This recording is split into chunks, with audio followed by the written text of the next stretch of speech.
በትግራይ ህዝብ ላይ የተፈጸመው የዘር ማጥፋት ተሰንዶ መያዝ አለበት፣ ፍትህና ተጠያቂነትም ሊረጋገጥ ይገባል ሲሉ ሌተናንት ጀነራል ታደሰ ወረደ ተናገሩ። በትግራይ ክልል በተካሄደው ጦርነት ወቅት የተፈጸመውን የዘር ማጥፋት ወንጀል ተሰንዶ መያዝ አለበት፣ በቀጣይ ትግራይ ተወላጆች ላይ እንዳይደገም የሚያስችል ስራዎች ሊሰራ ይገባል ሲሉ የክልሉ ጊዜያዊ አስተዳደር ፕሬዝዳንት ሌተናንት ጀነራል ታደሰ ወረደ ገለጹ። ድርጊቱ ተሰንዶ ፍትህና ተጠያቂነትን መስፈን አለበት ብለዋል።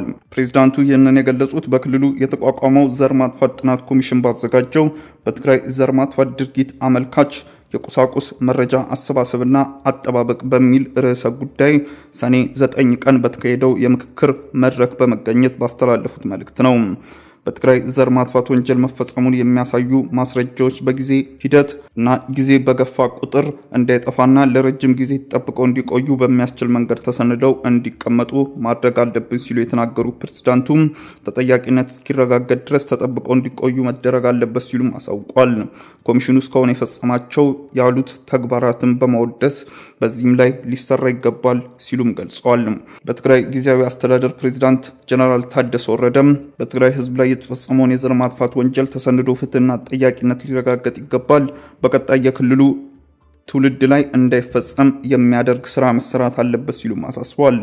የኮሚሽኑ ኮሚሽነር የሆኑት የማነ ዘርአይ በበኩላቸው ኮሚሽኑ በውስጣዊና በውጫዊ አካላት ከፍተኛ ጫናዎች ቢደርስበትም እነዚህን ጫናዎች ተቋቁሞ ባለፉት አመታት የቁሳቁስ ማስረጃዎች ማሰባሰቡን አስታውቋል።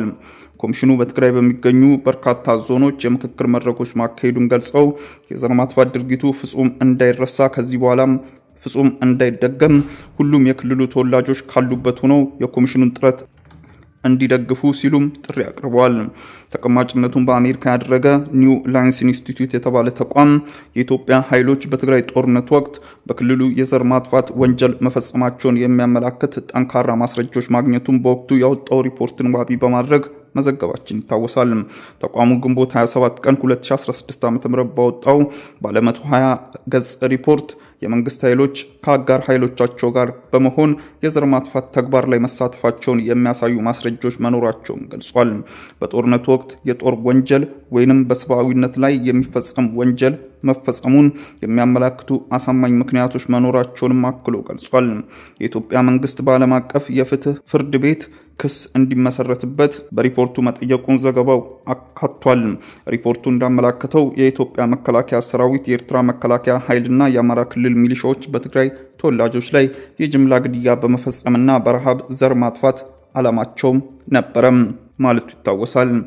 በሌላ በኩል በተያዘው ዓመት 2017 ዓ.ም ግንቦት ወር ላይ አንድ ተቋም ያደረገው ጥናት እንዳመላከተው በኢትዮጵያ ትግራይ ክልል ለሁለት ዓመታት በተካሄደው ደም አፋሳሽ ጦርነት ወቅት የማህበራዊ ሚዲያ ዘዴዎች የዘር ማጥፋትን የሚያበረታቱ ይዘት ያዘሉ መልእክቶችን በበቂ ሁኔታ መቆጣጠር ተስኗቸው ነበርም ሲልም አስታውቋል።